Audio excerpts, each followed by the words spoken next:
ติดตากันติดไปอันยกชัดไปอันตาลเจดีย์วันนั้นเนาะต่อเหือยินดีเนอ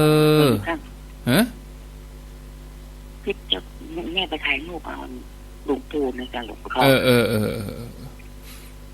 ดีดีละยินดีเนอสา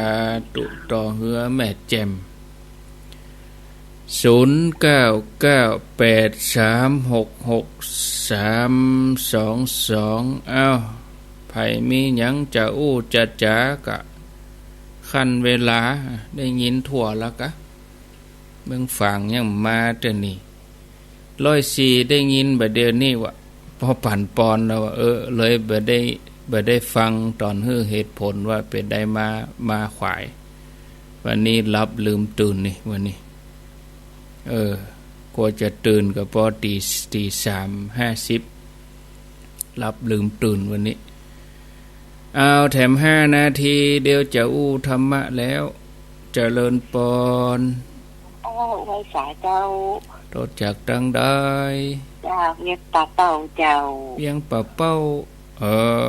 บ้านดงหลายหน้าเนาะเจ้าเวรแล้วเจ้า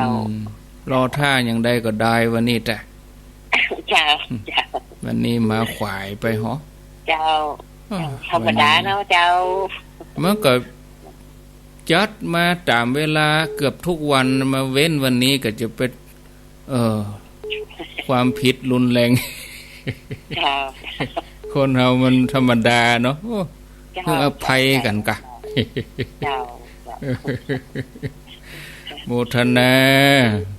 วันถูกก็ไปอยู่ด้วยเจ้ายินดีต้อนรับยินดีต้อนรับเจริญปนบ้านดงไหลหน้า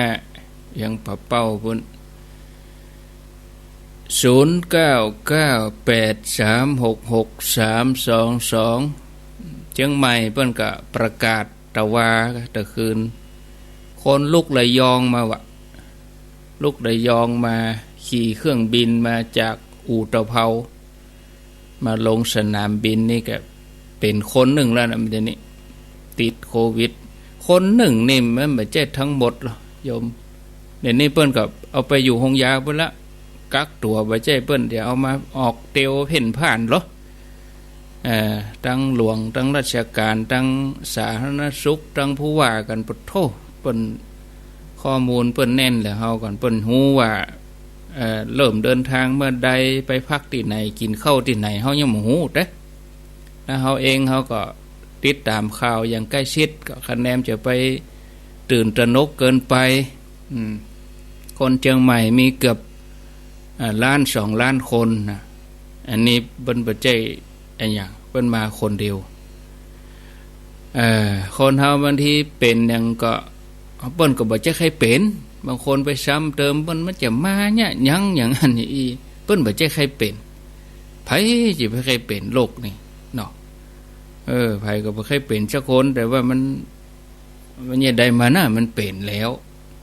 เนี่ยอย่างเฮาเนี่ยก็อาตมาก็บ่ใช่ใครลูกขวายก็ใครลูกเจ้านะแต่เนี่ยได้มาน่ะเอาก็คืออภัยกันกะวันนี้วันหนึ่งรับดีเนี่ยบางคนดีกะท่านรับอิ่มรับเต็มก็ดีกะพักผ่อนเต็มที่อ่ะนะโอ้คำตอบเองก็ดีแล้วเนาะเอา5 แผ่น 2 สายเจริญพรพระสาเจ้าแม่ฟ้องฟังเลยแม่ฟ้องแจ่ห่มแล้วหาได้ยินวิทยุกูโลวิทยุบ่เป็นหยังเครื่องส่งบ่เป็นหยังไฟบ่รับมันเป็นตาเฮาเนี่ยมันเป็นตาเฮาลูกขวายสวัสดีปีใหม่เนอะสวัสดีส่งท้ายปีเก่ามันถึงได้ปะกันแฮม4วันอยู่แม่ถึงได้ปะกัน 3-4 วันอยู่เนาะโมทนาสาธุเจริญปนแห่งสายสุดท้ายพระสาเจ้าโตจากตั้งได้บ้านวัดปะไพห้วยบ่อทองเจ้าตำบลแม่ปงเจ้าแม่ปงวันดอยสะเก็ดกะ เจ้าแม่ฟองคำติ๊บแก้วฟั อ๋ ง อ ตลอดเจ้า ฟังตลอดแม่ฟองคำเนาะ เจ้า โมทนา เจ้าสาธุเจ้า ใช่ ธรรมดาเนาะอย่าง นั่น เครื่องยนต์น่ะกันเนาะเจ้า ก็โอ้ยไปเตียวเอาลาดยางตลอดจะไร เจ้าสาธุเจ้า ธรรมดาเจ้า บางทีมันก็มีเครื่องมันดับไปก็มีเหรอ เจ้าเจ้า ขี่ไปน้ำมันหมดก็เครื่องนอกไป เจ้าอดเอากันเนาะคนอยู่จักกันเจ้าสาธุเจ้า คนรอก็รอแต่เนอแต่แสดงว่าคนฟังแต่น่ะนี่ฮะใจจดใจจ่อรู้คนเท่านี่เนาะเอาละเนาะเอาใจอีกก่อนบัดตันปิดโทรศัพท์บัดตันบุญมานี่ยุนเจริญปอน ไหว้จ่าเจ้าท่านพระครู จากทางใด หนองบัวชลประการเจ้า หนองบัว เจ้า ฟังชัดเจนดีเนาะ เจ้าชัดเจนดีเจ้า อ เงี นุ ยบไป โม จะเห ท มือน นาอนุ ลู โม กหวาย ท เนาะ นา นี่เนาะ ยินดีเนอ เจ้าสาธุเจ้า เอาละเนาะปิดโทรศัพท์ก่อนเนอเอาใจอีก่อนเนอศรัทธาเพราะประเด็นนี้ตี4:20 นาทีละก็จะอูธรรมะจนจบหมดเวลาไปศรัทธาญาติโยมท่านทั้งหลายไปถึงเวลาตีห้าก็จะเข้ารายการแถมกรรมบางท่านก็ลุกมาแล้วล้างหน้าแปรงฟันทำภาระธุระส่วนตัวเรียบร้อยแล้วก็นอนฟังรายการบางท่านลุกมาก็ยังบ่ตื่นดีแต่เตื้อเนาะก็อาศัยวิทยุเนี่ยบางคนก็เลยลุกขวายไปด้วยกันเนี่ย กูเตื้อนี่เฮาลุกมาพร้อมวิทยุเนาะวันนี้อาตมาตื่นขวายจะว่าขวายก็บ่ขวายสำหรับคนที่ตื่นบางคนที่เพิ่นตื่น7 โมง8 โมงไปว่าโอ้ลุกอย่างเจ้าล่ำเหลือเนี่ยเฮาลุกมาก่อนตี 3นี่จะมีไผฟังอย่าเพิ่นว่าน่ะลูกมาตี 3มานั่งงูไผจะมาฟังเนาะก็ญาติโยมเขาคนฟังก็มีคนเฒ่าคนแก่ที่เพิ่นตื่นเจ้าก็เพิ่นเปิดฟังก็เป็นกำลังใจจะลูกมาเนอะก็ลูกหลานบ่ตื่นเตื้อก็เลยเอาวิทยุนี่เป็นกู้ไปฟังไปเนาะถ้าญาติโยมมีปัญหาอย่างนะวันนี้บุญเป็นบ่อเกิดแห่งความสุขทุกอย่างยังกะจังถ้าเฮาเกิดบุญนี่มันจุ่มใจบุญนี่เป็นตัวสนับสนุนเป็นสิ่ง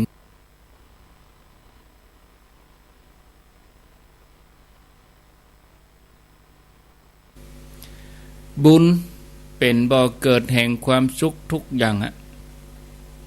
ยังกะจังถ้าเฮาเกิดบุญนี่มันจุ่มใจบุญนี่เป็นตัวสนับสนุนเป็นสิ่งสำคัญที่สุดในชีวิตสัมมาสัมโพธิญาณเอาท่านทั้งหลายควรจะหาโอกาสได้สั่งสมบุญสม่ำเสมอเนาะโดยเฉพาะการได้ประพฤติปฏิบัติธรรมใจว่าเขาจะเอาก็ฟังธรรมอย่างเดียวนะฟังธรรมะฟังวิทยุฟังแล้วมันม่วนเขาจะไปเอากระม่วนฟังแล้วมันม่วนดีเขาต้องลงมือปฏิบัติเถียพ่องใจอาตมาใครฮือศรัทธาเขายกระดับขึ้นมาหน่อยอย่างน้อยก็ขึ้นมาเหี่ยสักขีด2 ขีดเนาะเขาฟังกันมาเป็นปีๆบ่ฮู้กี่ปีแต่บางทีเขาจะลงมือปฏิบัติธรรมนี่หมอกมานั่งสมาธิบ่เอาใจบ่ตั้งทุเฮ้ยใจแม่บ่ตั้งเฮาบ่ลงมือสักกรรมเตื้อนะเฮาบ่ได้ปฏิบัติ ตัวนี้นี่จะเป็นประโยชน์ตอนที่เฮาจะดับจิตปุ่นนะเป็นประโยชน์ตอนที่เฮาจะจากโลกนี้ไปทุกสิ่งอย่างนี่สวะหมดทิ้งไว้บนโลกนี้หมดเลย ถ้าเฮาได้ปฏิบัติธรรมเฮาได้เจริญสมาธิภาวนาใหม่ๆนี่อาจจะยากพ่องเนาะเอาก็เพียรเอากะวิริยะมีความเปลี่ยนเอาก่อนนอนก็ไหว้พระเหียนั่งสมาธิเหียน้อยตื่นเจ้ามาบัปปะรายการบะหมีก็ทำสมาธิดูจิตตัวเองใจว่ากระวนกระวายละวุ่นละวือเป็นเครียดต่อยวิทยุไปนั่นไปนี่เราต้องดูจิตตัวเองนี่เป็นหยังวันนี้มันได้ฟังวันพุธก็ได้ฟังวันนี้มันได้ฟังแต่ว่าเราก็ได้ยินบ่ได้ยินเวลานี้เวลาหน้าก็ตึงจะได้ยินเนี่ยอันนี้เราลองพอจิตของเราเนี่ยลองเว้นพอเหตุวันเนี่ยว่าเรามาได้ฟังเราจะมีความรู้สึกจะใดเราดูจิตตัวเองเนี่ยนะถ้าจิตเรายังกระวนกระวายยังละวุ่นละวือสอบบ่ผ่านแต่ถ้าเราดีดูจิตของเราแล้วมันนิ่งอยู่มันเป็นหยังท่านพระครูบ่มาวันนี้วิทยุบ่ดังรับต่อเปิดละไว้นี่ได้ยินมันถึงได้ยินสบายใจดีนะญาติโยมท่านทั้งหลายดูจิตของตัวเองนี่คือฝึกขึ้นมาแหมจันหนึ่งเนาะศรัทธาญาติโยมท่านสาธุชนนักปราชญ์บัณฑิตทั้งหลายเปิ้นเข้าสู่ความสมบูรณ์ของชีวิตนอกจากทานศีลแล้วเปิ้นก็ยังเจริญภาวนานะศรัทธาญาติโยมก็จะเล่าเรื่องให้ฟังเนาะเรื่องการสร้างบุญสร้างบารมีทำบุญสร้างบารมีทำความดีกันไปเถอะจะเป็นบุญเรื่องใดก็ตามบารมีด้านใดก็ตามนะทานศีลภาวนาอย่าได้ขาดตัวนี้ก็จะเป็นสิ่งที่ติดตัวเฮาไปเหมือนในสมัยหนึ่งมีหนุ่มไอ้หนุ่มตุกตะเข็นใจนะไอ้หนุ่มนี่ชื่อว่าอนะภาละนะเป็นคนรับจ้างเกี่ยวหญ้าให้ท่านเศรษฐีคนนี้ชื่อว่าสุมาณะเศรษฐีวันหนึ่งที่คณะกำลังหาบหญ้าปิกบ้านก็ด้วยความอ่อนเพลียเนาะโดยความอ่อนเพลียเมื่อยล้าก็ไปหันใส่พระปัจเจกพุทธเจ้ากำลังบิณฑบาตผ่านมานายอนะภาละนี่ก็เกิดกุศลในใจจิตเป็นกุศลศรัทธาใครทำบุญก็เลยเอาหญ้าที่หาบมาเนี่ยวางลงไปแล้วก็เห่งขึ้นไปบนบ้านเพื่อเสาะหาอาหารมาใส่บาตรพระอนะภาละถึงแม้จะยากจนแต่บ่จนปัญญาเขาเตือนตัวเองสอนตัวเองอยู่เสมอว่าบางวันเฮาอยากจะทำบุญขัวกินขัวทานเฮาก็บ่มีเนาะบางวันขัวกินขัวทานเฮามีก็บ่มีปฏิฆาหกคือบ่มีไผมาหาบทานวันเนี้ยตัวเฮาเองก็มีศรัทธาแล้วเฮาก็มีอาหารที่จะทานแถมอย่างหนึ่งสำคัญที่สุดก็คือมีทักขินายโยผู้ที่ควรรับทักษิณาทานมีปฏิฆาหกพระมาบิณฑบาตเฮาเองก็ตั้งใจไว้แล้วมีจิตเริ่มใสเฮาจะต้องทำบุญให้ทานเนาะเพื่อจะขจัดความตรณีออกจากใจเฮาไปถึงแม้เฮาจะอดเข้ามื้อนี้เนาะแต่เฮาจะบ่ยอมสูญเสียโอกาสบุญที่มาถึงเฮาเนี่ยจากนั้นนายอนะภาละนี่ก็เอาเข้าไปใส่บาตรตั้งจิตอธิษฐานว่าโดยอานิสงส์ที่ได้ทานนี่นะความบารมีอย่าได้เกิดกับข้าพเจ้าอย่าได้ทุกข์ได้ยากศรัทธาญาติโยมขอให้ได้พ้นจากความทุกข์ยากลำบากนี้กำเตอด้วยจิตที่เป็นกุศลศรัทธาญาติโยมบุพเจตนาก่อนทานตั้งใจดี มุจนะเจตนาขณะทานก็ปลื้มใจทานไปแล้วอปรภาคะเจตนาก็เบิกบานใจพระปัจเจกพุทธเจ้าเปิ้นก็อนุโมทนาขอให้อนะภละได้สมปรารถนาทุกอย่างเทวดาที่สิงสถิตอยู่ที่ชัดของ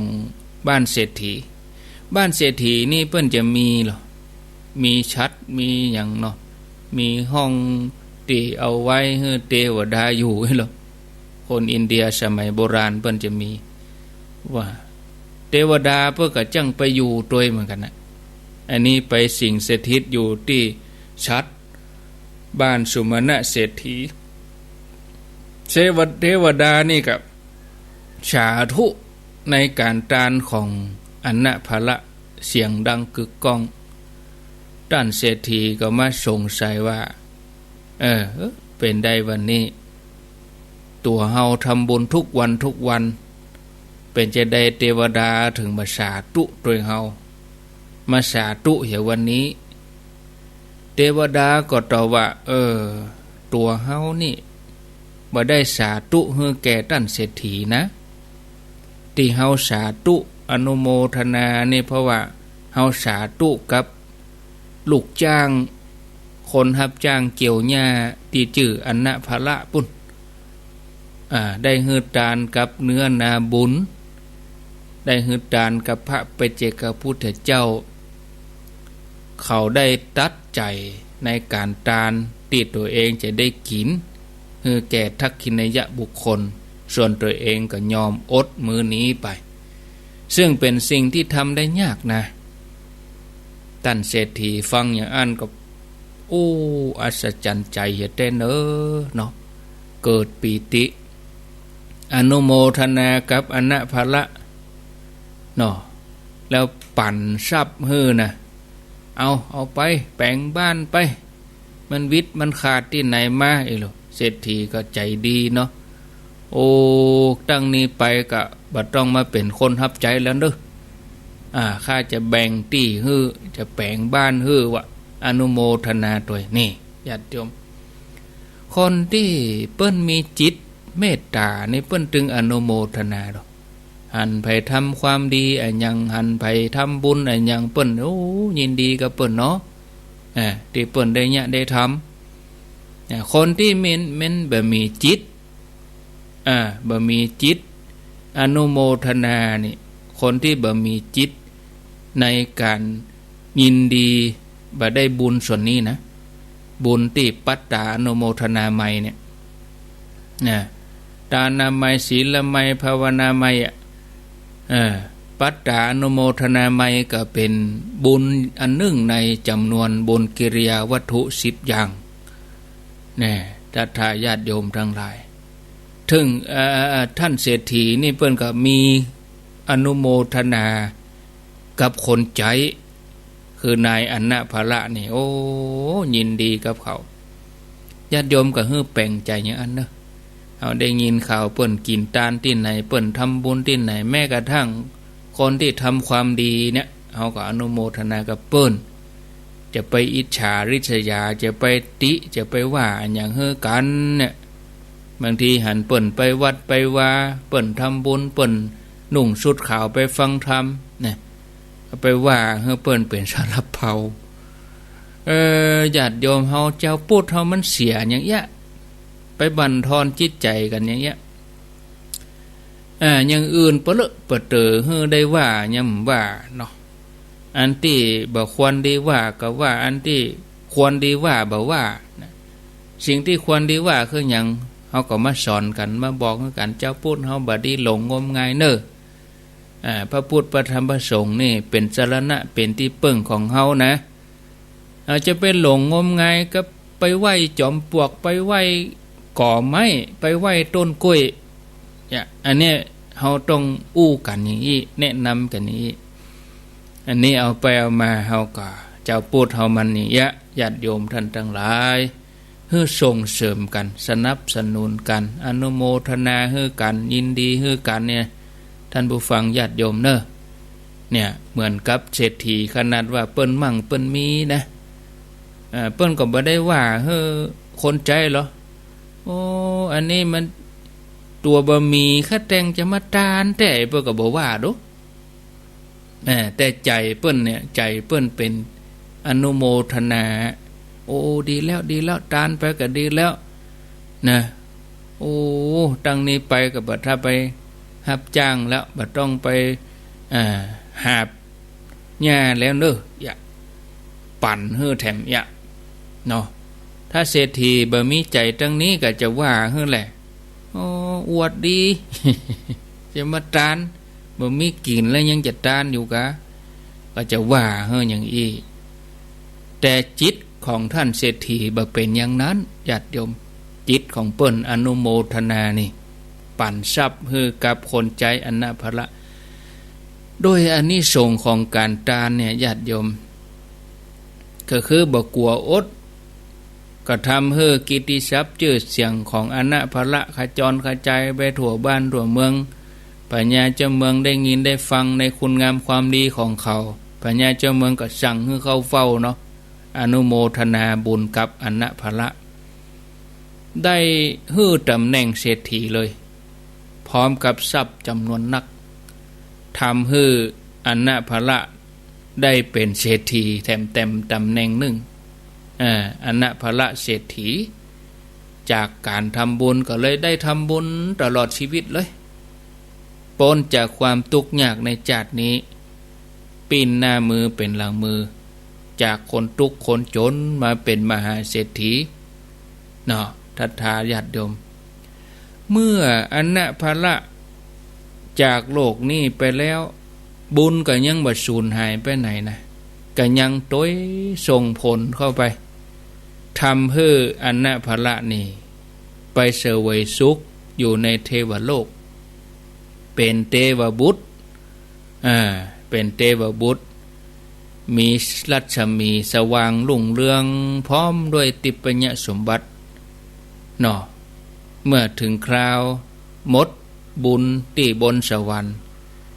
จะได้เกิดมาโลกมนุษย์ก็ได้มาเกิดเป็นพระเจ้าจักรพรรดิเป็นมหาเศรษฐีแห่งนับภพนับชาติบ่ถ้วน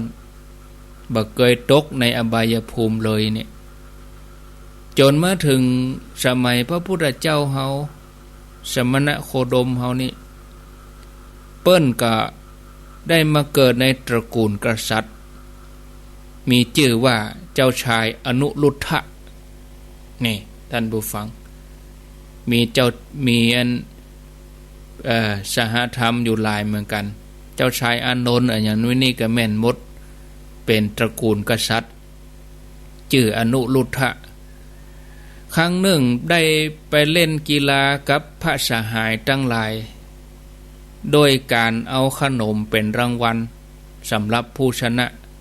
ฝ่ายชนะก็จะได้ขนมนี่ทีนี้เจ้าชายอนุรุทธะนี่ก็การเล่นกีฬาการก็สั่งมหาเล็กไปขอขนมกับพระมารดาเนาะพระมารดาก็ส่งขนมมาให้จนหมดเลยโอ้เล่นมาใดกับการเล่นมาใดกับการก็ส่งขนมมาเมื่อใดก็หมดทีนี้ครั้งสุดท้ายก็ทหารมหาเล็กก็ไปขอขนมกับพระมารดาแทนพระมารดาก็บอกว่าตอนนี้ขนมบ่มีแล้วหมดลึงขนมบ่มีแล้วเจ้าชายอนุรุทธะก็เข้าใจว่าคงจะเป็นชื่อของขนมชนิดหนึ่งก็เลยบอกทหารก็เอานั่นน่ะกับมาเอาขนมบะหมี่น่ะมาเพราะว่ากำว่าบะหมี่บะเกยมีสำหรับเจ้าชายอนุรุทธะเขาเปิ้นเป็นถึงลูกมหากษัตริย์เนาะบะหมี่ไปมีจะได้นะทีนี้พระมารดาก็เกิดว่าลูกของเฮานี่บ่เคยได้ยินคำว่าบะหมี่เพราะตั้งแต่เกิดมานี่ได้กูอย่างเนาะเหมือนเสกได้พร้อมหมดทุกอย่างเลยคำว่าบะหมี่บ่เคยปะเลยอนุรุทธะลูกเฮานี่ทีนี้ก็พระมารดาหรือว่าแม่ต้องการจะคือ เจ้าชายอนุรุทธะนี่ฮู้จักคำว่าบะหมี่มันเป็นอย่างไดก็เอาขนมบะหมี่นะก็มาแม่ ก็มันบะหมี่นะขนมเอาขนมบะหมี่นะมาเนี่ยบ่ฮู้จะอธิบายอย่างใดก็เลยเอาถาดบะได้ถาดเปล่าๆเอาถาดบะได้มีอย่างสักอย่างเนาะฝากไปฮื้อแต่เนื่องจากเจ้าชายอนุรุทธะเปิ้นสั่งสมบุญด้วยการฮื้อทานเทวดาก็ระวางทางที่ทหารเอาถาดเปล่าๆถาดบะได้มาเทวดาเนรมิตขนมเต็มถาดเลยเมื่อเจ้าชายเปิดออกมาขนมเต็มถาดแต่ถ้าคนอื่นนี่ไปพอไปกำนี่บะหมี่เป็นถาดเปล่าๆถาดบะได้แต่ถ้าเจ้าชายอนุรุทธะไปกำนี่ขนมมีเต็มหันโอ้กลิ่นหอมทัดทายญาติโยมฟุ้งทั่วไปเลยทีนี้ก็คนตั้งหลายหมู่บรรดาสหายเจ้าชายตั้งหลายก็มักกินเนาะขนมติบรสนี่ก็ปดโทติดอกติดใจอันนี้ขนมอันหยังถามเจ้าชายอนุรุทธะขนมอันนี้อันหยังเนี่ยมันล้ำดีแต่ว่าเนี่ยเจ้าชายอนุรุทธะก็ว่าอันนี้ขนมบะหมี่ ขนมบะหมี่แม่เอามาฮื้อแน่ทีนี้ก็ผู้เป็นพระมารดาก็เข้าใจทันทีเลยว่าลูกของเฮามีบุญนักเทวดาก็เลยเนรมิตมาช่วยให้ได้เสวยตั้งแต่นั้นมาเจ้าชายอนุรุทธะก็ได้เสวยขนมอันเป็นทิพย์โดยที่พระองค์ก็บอกว่าเทวดาเนรมิตให้ต่อมาเมื่อถึงเวลาออกผนวดบวชโดยบุญกุศลที่สั่งสมมาส่งผลให้เปิ้นบรรลุธรรมเป็นอรหันต์ง่ายสำเร็จธรรมโดยง่ายแล้วก็ได้เป็นอาชิติมหาสาวกเลิศทางทิพยจักษุคือมีตาทิพย์เป็นเอตทัคคะด้านตาทิพย์นะจากเรื่องราวที่เล่าให้ศรัทธาญาติโยมเขาฟังในเวลาอันจำกัดนี้เขาจะหันว่าศรัทธาญาติโยมกลัวชีวิตเฮาทุกคนจะเดินทางมาถึงจุดหมายปลายทางนี่นะเฮากว่าจะมาเป็นอย่างอี้ได้นะมาใจสักเล็กสักน้อยเนาะท่านผู้ฟังนักปราชญ์บัณฑิตทั้งหลายเปิ้นก็เริ่มต้นจากจิตใจอันดีอันงามจะละความตนีออกจากใจเพื่อจะเสาะสมบัติใหญ่อันนั้นก็คือบุญการที่จะวัดว่าไผมีบุญนักมีบุญน้อยก็บ่ได้พอกันที่ว่าไผจะทานนักไผจะทานน้อยไผมีทรัพย์นักไผมีทรัพย์น้อยแต่วัดกันที่ว่าใจที่ฮื้อไปนะเป็นใจอย่างใดขจัดความตรณีทีเหนียวได้มากน้อยเท่าใดการจะวัดคนก็วัดที่การได้อนุโมทนาบุญในส่วนที่คนอื่นเปิ้นทำตัวจะส่งผลให้มหาเศรษฐีที่ยิ่งใหญ่ในสมัยพุทธกาลตั้งแต่อนาถปิณฑิกเศรษฐีไปที่เปิ้นมีสมบัติบ่มีพร่องเลยล้วนแต่เคยทำบุญในยามทุกข์ยามยากอุปสรรคปัญหาที่ลำบากเนี้ยจะเป็นเครื่องวัดกำลังใจของแต่ละคนญาติโยมทั้งหลายยิ่งยุคสมัยบัดเดียวเศรษฐกิจกาโรคภัยไข้เจ็บกาเนาะภาวะบ้านเมืองอย่างใดมันก็เป็นเครื่องวัดกำลังใจของเฮาวัดกำลังสติปัญญาว่าไผจะสามารถดำเนินชีวิตไปภายใต้โลกยุคปัจจุบันจนกระทั่งไปถึงจุดหมายปลายทางญาติโยมทั้งหลายแต่คนที่เปิ้นมีปัญญาเปิ้นพอข้ามภพข้ามจัดไปเลยเปิ้นบ่ใจเอากระจัดนี้พอจัดนี้เนี่ยเฮาเพียงพอแล้วเฮาได้เกิดมาเป็นมนุษย์โดยสมบูรณ์แล้วเนาะข้ามไปแถมหลายๆจัด เฮาได้ชีวิตมาจากนี้ก็เพื่อจะสร้างความดีสร้างบุญสร้างบารมีเนาะเนี่ยอย่างใดถึงจะทำบุญจาดนี้แล้วก็ติดตัวไปได้หลายจาดเกิดใหม่ก็ยังได้ใจแถมเนี่ยคนที่เปิ้นมีสติพิจารณาเปิ้นกึดกันอย่างอี้เปิ้นไปเจกึดหน้าแข้งหัวเข่าเปิ้นไปเจพอกันมอกวันพูกวันฮือชีวิตเปิ้นถึงบ่ประมาททุ่มเทเพื่อจะได้เสบียงติดตัวเองข้ามภพข้ามจัดเข้าถึงที่สุดแห่งธรรมเหมือนกันหมดทุกคนท่านผู้ฟังญาติโยมทั้งหลายการเดินทางไกลในสังสารวัฏจำเป็นที่จะต้องมีเสบียงติดตัวไปถ้าเสบียงมีนักการเดินทางก็ได้ไปไกลอยู่รอดปลอดภัยการดำเนินชีวิตก็สะดวกสบายบ่ต้องไปวิตกกังวลบุญกุศลที่เราทำไว้ดีแล้วจะเป็นเสบียงใหญ่คือเราได้สร้างบุญสร้างบารมีได้อย่างมีความสุขฉะนั้นญาติโยมบุญบางท่านก็ยังนึกบ่ออก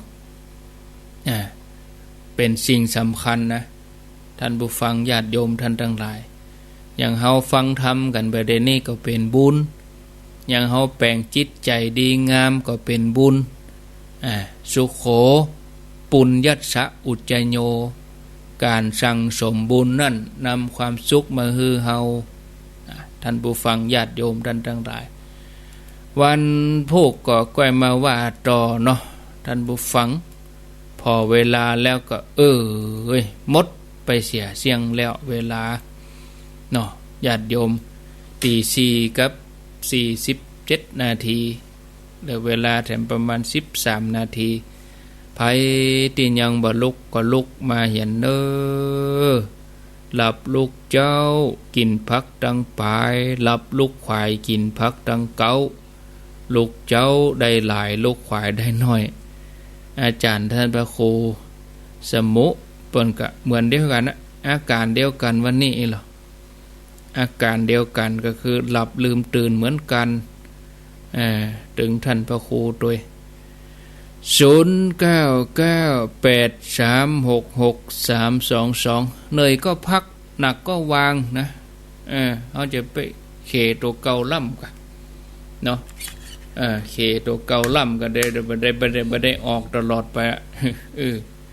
เนยก็พักหนักก็วาง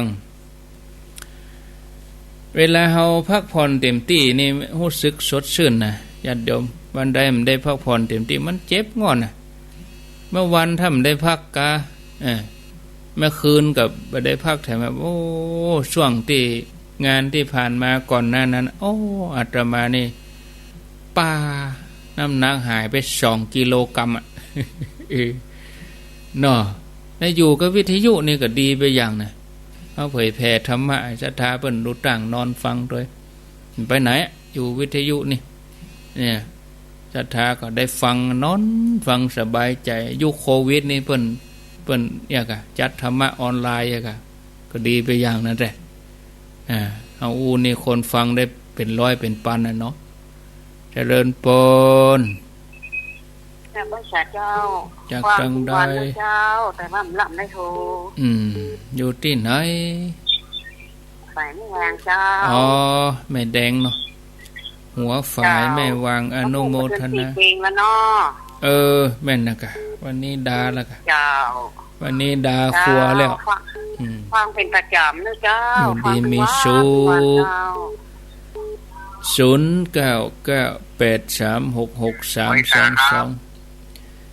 ว่าจะได้น้องเบลฟังด้านฟ้าในดีโอนะครับไหลมาเพะเนาะน่านฟ้าก็เด็กก็ต่อไปแถมถึงปุ่นมงจะได้ฟังพ่อครูต่อเนื่องไปเลยต่อเนื่องไปเลยครูว่าพ่อครูจะได้อู้เรื่องอะไรอย่างก็ต่อเรื่องตะกี้เนี่ยก็อู้ต่อไปเลยเนาะได้ยินชัดก่อนบุญครับขึ้นน่านฟ้าเรดิโอไปเด้อได้ยินชัดก่อนนี่ชัดเจนกันได้เสียงเปิดเอ็กโคไปหน่อยเนี่ยเอ็กโคมันธรรมดาสถานีเอนเตอร์เทนเมนต์สถานีเอนเตอร์เทนเมนต์0998366322 เจริญปนไหวสาเจ้าท่านพระครูจะได้ โอ้อดข้าวมือเดียวได้สมใจจ้ะได้ความแบบนี้มีเลยจ้ะได้เป็นมหาเศรษฐีไปเลยธรรมอธิษฐานเป็นจริงเนี่ยนะจะบ้อมกินเนี่ยนะจะบ้าอดเอาใจบริสุทธิ์แต่เทวดาจะบ้าสาธุตัว